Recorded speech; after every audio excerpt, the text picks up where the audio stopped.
Welcome to Successful Living with Bill Napick. Every week we talk about success and everything that goes along with it. You'll learn the principles of success, how to achieve success, and learn to overcome challenges that may be getting in the way of success in your life. You'll hear from Bill Napick, a radio personality and business development expert, along with insight from special guests. If you're ready to find your path to success or take the success you're enjoying to the next level, stay tuned. Successful Living with Bill Napick is on right now. And welcome to the show, Successful Living with Bill Napick. That's me. And today, Successful Living with Denise Kiernan. She is the author of so many books, and her recent book is called The Last Castle. Denise, welcome to the show. Hi, thanks for having me. And what a book it is. I am not quite finished, but I'm enjoying The Last Castle. Let's tell people what the book's about. It is the true story, narrative nonfiction of the Gilded Age mansion Biltmore House and the Vanderbilt family that lived there, George Vanderbilt, Edith Vanderbilt, and their daughter Cornelia. But really, it's very much more, it's really just about the American experience at the turn of the 20th century. And as I'm reading the book, as you mentioned the characters and the people that the book's about, and of course the home, I mean, you're right there with, you're going, it's history, you're going back in time. It is so interesting. And first of all, what inspired you to take this topic on and these individuals that played such a part in history? You know, I'm not from the area. I didn't grow up there.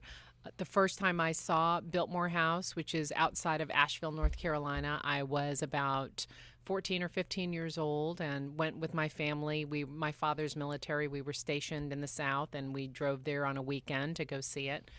And it made quite an impression on me then, but I really never thought I'd be back in Asheville. And cut to about 12 years ago, and I lived there. And took my husband, and we went, and I was enthralled with it all over again. And as a writer, when you have this kind of curiosity and interest with a place, I start files. I've got files on all kinds of places. And I thought Biltmore House, and not just the house itself, but the grounds and the forest and the history would be something that I wanted to just kind of keep mulling over and over in my mind. As I was finishing up my last book, The Girls of Atomic City, I was kind of scouting around for what my next book was going to be. And I went back to that file on Biltmore House and started to really look into the people who made it happen, and also the people who made sure it continued to exist, namely George's wife, Edith. And I was just really intrigued by the number of times and ways in which the history at Biltmore House seemed to intersect with so many other things going on in America. And I thought it would be a really interesting lens through which to sort of examine the American experience. So it just really kind of just captivated me, and I wanted to share that curiosity and that captivation with my readers. And there are so many people who've never heard of it. I encounter people all the time who don't know it exists, or the name sounds kind of familiar, but they have no idea that it's the largest house in America. Most people, I ask them what they think the largest house in America is. They almost all guess Hearst Castle in San Simeon out in California. Some people guess the White House. At more than 175,000 square feet, Biltmore, nothing really comes close. And I remember another statistic is that I think it sits on almost 7,000 acres. I mean, it's more than incredible. that now. But at the height of George Vanderbilt's holdings, he had between 120 and 125,000 acres. That's larger than Washington, D.C. That's incredible. Yeah. And as you describe it in the book, and we've even seen it in the movies, when you talk about when you first saw the home, there's a drive up, and that was by design as well. How Absolutely. It prepares you to see it, and then there it is. Mm-hmm. So the landscape architecture directly around the house was done by the great Frederick Law Olmsted, the father of landscape architecture.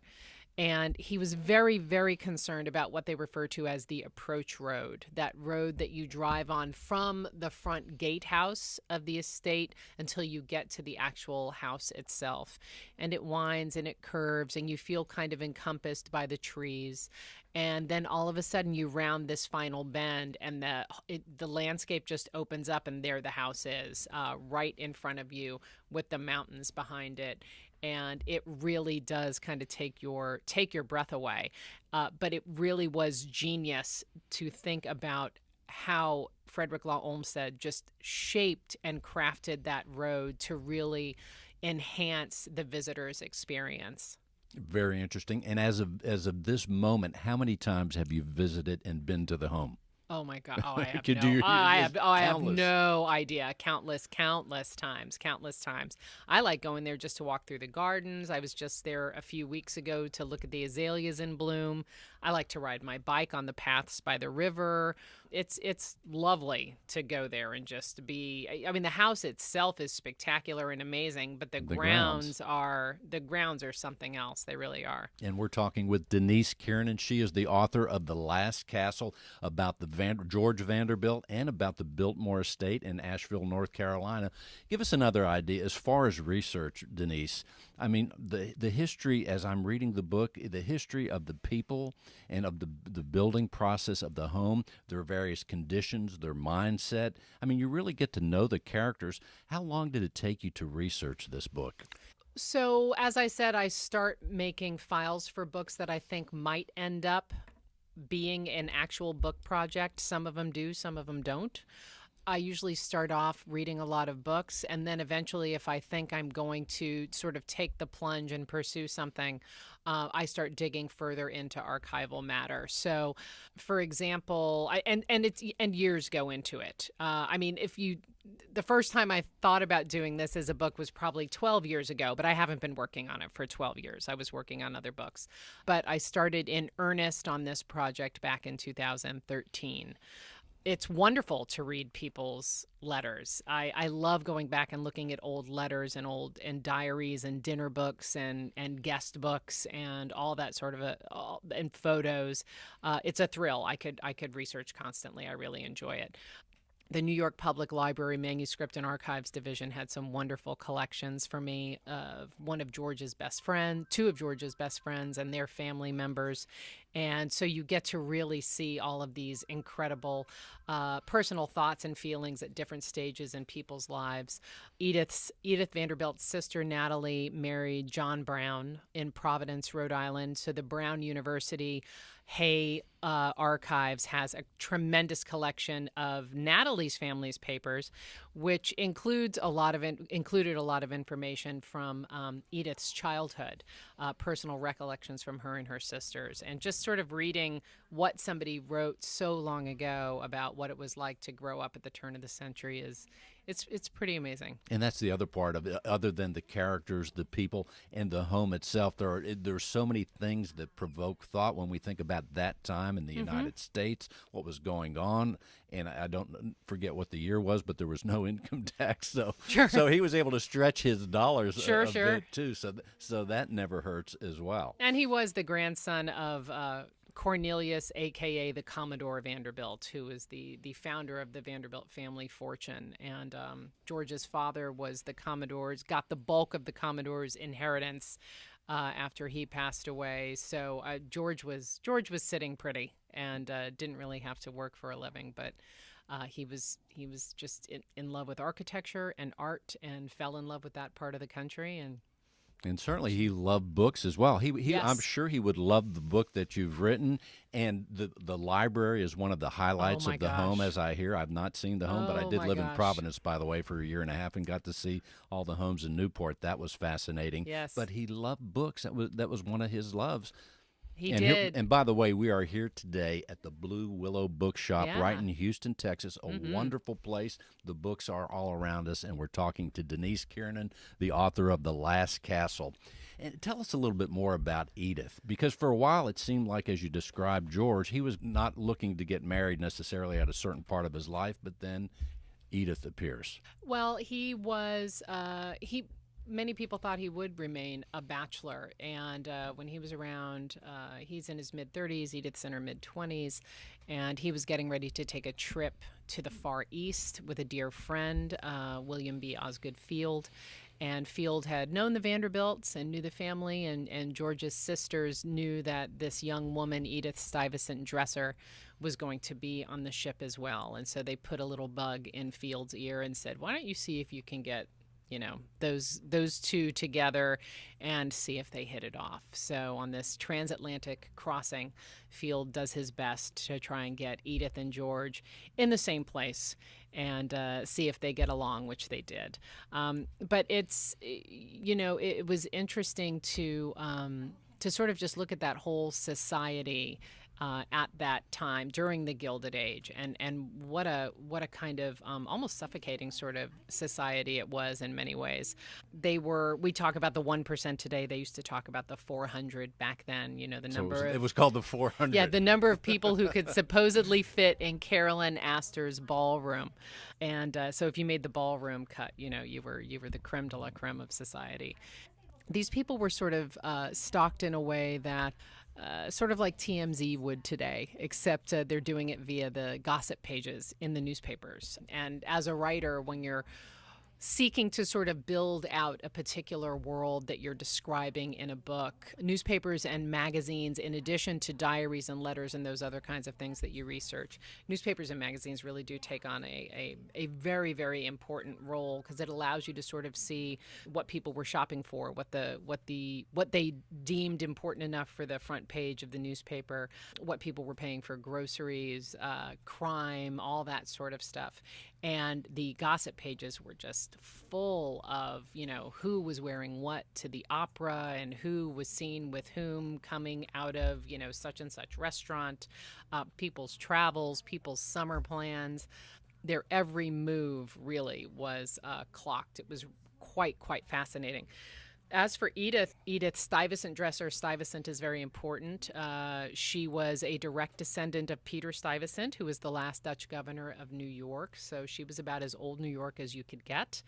And I actually start the book with Edith because I thought it was important to show her as a young woman, an independent woman, an unmarried woman, before we merely see her as Mrs. George Vanderbilt, mistress of Biltmore House. And it was really fun to be able to do that and see what it was like for her both pre and post marriage.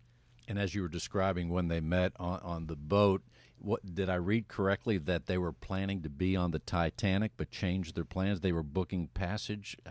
That's much later. That's after they were. That's years after they were married. But yes, close I don't want to give too many spoilers away. Okay. But they have a brush with the Titanic. Yes, a very, very close brush with the Titanic. And at that time, that is the world of that 1%, or in this case, the 400. That they were traveling by trains. They were on steamships. Mm-hmm. They were booking passage to here and there. And those were luxury. The train cars, especially for the Vanderbilts, because they were from a rail and shipping, empire essentially. The private rail cars they traveled in were just spectacular. I mean, velvet and oak and tufted and cooks who traveled with you and all that sort of. It's a whole all those trappings. Production. In fact, I was reading that just 2 days ago. The part where he was taking the train back and forth, and I was imagining what that train, the rail car, was like, and the opulence and all that went with it. Now, the other thing I wanted to ask is that as it seemed like George and Edith, and even George before Edith, did a lot of traveling, a lot of New York, on the boats, and then they got married in Paris and all that. And he had such a beautiful home. When the home was ready, he had several beautiful homes. So how much time but regarding the Biltmore estate, how much time did he spend at that estate? I mean, if that were my house, I wouldn't leave. Sure. What a wonderland and a tremendous place. But how much time do you know how much time he actually spent there? It varied, and I go into that. I do go into that in the book. And it would change over time. It would changed a little bit when their daughter got a little older and had different schooling needs. They liked to travel to Europe a lot. They would sometimes go for months. Sometimes it was a way to save money. To go to Paris. Go to Paris to save money, if only. Okay. Yeah, sounds good to me. Because it was more affordable than keeping the house open and running. But they loved being there. Loved being there in the fall. Loved being there at Christmas. Really enjoyed having family and friends come and stay. Taking them out into the forest. Taking them out hiking. So it wasn't sort of as you had with a place, more often with a place like Newport, the cottages in Newport, where it was sort of a season. There was a season that you went to Newport. With Biltmore House, they really, they were in and out on a fairly regular basis. Their daughter Cornelia went to school in the parish school in the village there.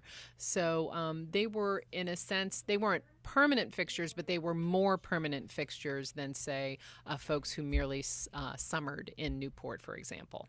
And the other thing that struck me, in the home, I think, I forget how many bedrooms, 30-some bedrooms. 250 rooms, yeah. The big place. And also, there was a swimming pool. There was an indoor pool. lighted, heated swimming pool, yes. Now, I wonder, did he do a bowling alley, two lanes. Did he do a lot of swimming? Was he into fitness? Do we know Oh, yeah, that? there was a whole gym. There was an entire gym. George liked reading. I mean, that's from the time he was a kid. He kept a diary, books I have read that just detailed which books he read, which languages they were in. He spoke several languages. He had preferred binders in different countries, people who bound books, and he would send things off to be bound by a specific, binder in Paris or London, elsewhere. That was his real love. He liked reading and he liked studying. He would often, go out when people were visiting, especially, go out and, enjoy the beautiful surroundings. They had a lodge nearby the house that they could go to as well, and had some camping excursions there. I mean, I don't imagine him sort of like, it's 6 o'clock, time to go lift weights. But I think he wanted to make sure that the house that he built had anything that anyone who ever visited could possibly want. And in thinking about the vision of someone, to even think of that when he saw that land to begin with, and then to say, I'm going to build a real nice house, but to the magnitude of what it became, and to take that vision from that's just incredible. He certainly had help in that respect. He worked with Richard Morris Hunt, who was arguably the most renowned architect of the Gilded Age. And once he started accumulating lands, once he decided this is where he wanted his country estate, he brought Hunt on board, as well as Frederick Law Olmsted, and talked to him about what he was looking for. They traveled to Europe to get inspiration from some of the chateaus in the Loire Valley in France and some estates in England. And a lot of that came together, but it was, really sort of Hunt's genius that came up with the actual house. And Denise, give people an idea as far as your website goes. Your website's incredible. You have all the books that you have, and you have so much more there. Let's tell them the website. Yes, the website is DeniseKiernan.com. That's DeniseKiernan.com. And that has links to my mailing list, so I keep people up to date on my travels and giveaways and when new books come out. And information about all my different books are on there too. So it's and we're quite right a lot here of them. Yeah. In Houston, Texas, the fourth largest city, with Denise Kiernan. Her book is The Last Castle at the Blue Willow Bookshop. Mm-hmm. How nice is this? It's great. And Denise, let's It's tell awesome. people, what else would you like people to know about anything you're doing or the book? As far as the book is concerned, I think people might be very interested to learn about the forestry history associated with Biltmore. It's not something that immediately comes to mind when people think of the place. And it's a really incredible part of the Biltmore story. And it is also something that I think had a tremendous impact on the rest of the United States. So if you get The Last Castle, you can learn an awful lot about early forestry history in the United States, as seen through the experience at Biltmore House. I also like to mention my book, The Girls of Atomic City, which was my last book. That is the true story of young women who were living and working in Oak Ridge, Tennessee, which was a secret city during World War II, and they were working on the world's first atomic bombs, but the catch was they were working on them without their knowledge. So well, we have a job for you, but we can't tell you what it is. That's right. But it pays this much. Come on over. That's right. That's right. And that was the recruiter, maybe. Yeah, sure. That's not far off. And so that I always like to mention The Girls of Atomic City. That was the book that came out just before The Last Castle. Yeah, that's about it. I'm on the road. My calendar is on the website. You can catch up with me on the road. I usually try and keep track of where I have signed books available. Autographed copies make wonderful gifts. Of course, Blue Willow Bookshop here in Houston will have some for folks after I leave. And they Yeah. also have free wrapping, by the way. I picked that up while I was here at the Yeah. bookshop. It's so exciting. And let's tell people also, as far as what lies ahead, I know you don't like to talk about too much about what you have in Sure. store, but you do have some things in store that we can anticipate and get ready for at some point. And that'll be on your website, of The course. best, no, it will say that I am working on something and it won't say what. It will absolutely not say what. The best way to know, be one of the early ones to know about what I'm working on now is to get on the mailing list. When I'm early in the process, and I am working on my next book now, I just don't talk about it. But it's a fantastic idea. It's the best idea I've ever had. So I'm super excited about it. And let's tell people, as far as your writing discipline, writers there's all sorts of techniques, there's all sorts of times Sure. that writers and authors set aside. What is yours? Do you have a set time that you write every day? How does it work? It can vary depending on what phase I'm in with a book. If I'm deep in a research phase, it might be right out the door. I'm on a plane to go to an archive somewhere and spend all day inside a library paging through research. If I am deeper in a writing phase, it is pretty much get up and go to the computer and write. I like doing writing first thing in the morning. Writing first thing in the morning is something I've done for years. It is when my head is the clearest and the least kind of crowded with other things and other responsibilities. I'm a big believer in turning off the internet. I do that every day. I turn off the Wi-Fi, don't check the email, and to make sure my mornings are quiet, especially when I'm deep in a writing phase. When I'm in editing, I can do that in the morning or in the afternoon, but when I'm doing full-on writing, I really like to just wake up early and go straight to my writing. And the book is The Last Castle and the Girls of Atomic City. That's going to be my next book. Also, once again, let's tell them the website. Yes, website is www.denisekiernan.com. That's DENISEKIERNAN.com. And a quick word, if there's somebody, a youngster out there or an oldster that says, and many people say, I want to write a book. Yeah, do it. What's the quick advice? Just do it? The quick advice is sit down every day and write. Sit down every day and write. And it's amazing. It seems simple, but a lot of people don't do it. Sit down every day and write, and give yourself permission to write a horrible first draft. That's extremely important. Just don't expect perfection the first time out, and just get it done and go back and revise. Writing is in the revisions. Thank you so much for being on the show, ladies and gentlemen. Denise Kiernan. Check out the book, The Last Castle and the Girls of Atomic City. Thank you, Denise. Thank you so much for having me. And we are with Valerie Kaler, the owner of Blue Willow Bookshop. Valerie, welcome to the show. Well, Bill, thank you, and welcome to Blue Willow Bookshop here today. It is great to be here, and you just feel so good when you walk in the door. You're around so many books. I know. It makes you smile. It makes you smile. Everyone says that when they come in the door. It's a family bookshop. We've been here since 1996, so 21 and a half years here on the corner of Memorial and Dairy Ashford. We service all of Houston, but we're a neighborhood bookstore. We take care of our customers, and we'd like to recommend great books for everybody from birth to adult, and we have a lot of fun. I bet this is the kind of place someone could walk in and just ask for a suggestion, and they're going to get a bunch of ideas from the people that are right here at the bookstore. They're going to get a bunch of ideas, and a whole bunch of different people are going to tell them different things. So we're all very opinionated. We all like to read a lot, and so we help everyone find something, because I am truly committed to saying that I think everybody who says they don't read just haven't found the right book yet. Let's tell people also a little bit your inspiration to be in this profession to begin with. So I've been a lifelong reader. I grew up here in Houston, and I have always wanted to be around books and talk about books. And when the opportunity came, I live in this neighborhood, to buy this bookstore. I just took the plunge and thought I could do something to help the neighborhood and to make myself happy, and it does. It still makes me very happy. We call this our happy place, and I just love doing it. I I like grew up this. in retail, so The happy place. the It happy really place, is yeah. that, and because we have so many books. And also, Valerie, let's tell people the website so that they can look at It's online if they're outside of the Houston area. BlueWillowBookshop.com. Lots of things. We have our blog on there. We have forthcoming books on there. We have all of our events are listed on there, and we do 350 events a year. Do the math. That's one almost every single day.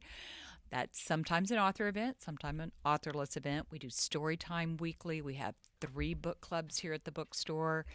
We do outreach in the community. We partner with organizations. We have 3 greater Houston area festivals throughout the year for kids, Picture Book, Tweens Read, and Teen Book Con. Those keep us really busy. And we just work with a lot of organizations. We do a lot of outreach for literacy organizations. Just shipped off 5 boxes of books to Books Between Kids. We're working with Limbeck right now, doing a book drive for Scarborough Elementary, and we work with the Barbara Bush Family Literacy Foundation, Literacy Advance, Fort Bend Council on Literacy. So we work a lot with different groups about reading, because that's what we're all about here. Such important work. Once again, let's tell them the address and how they can reach out to you here, and the website. The website is BlueWillowBookshop.com.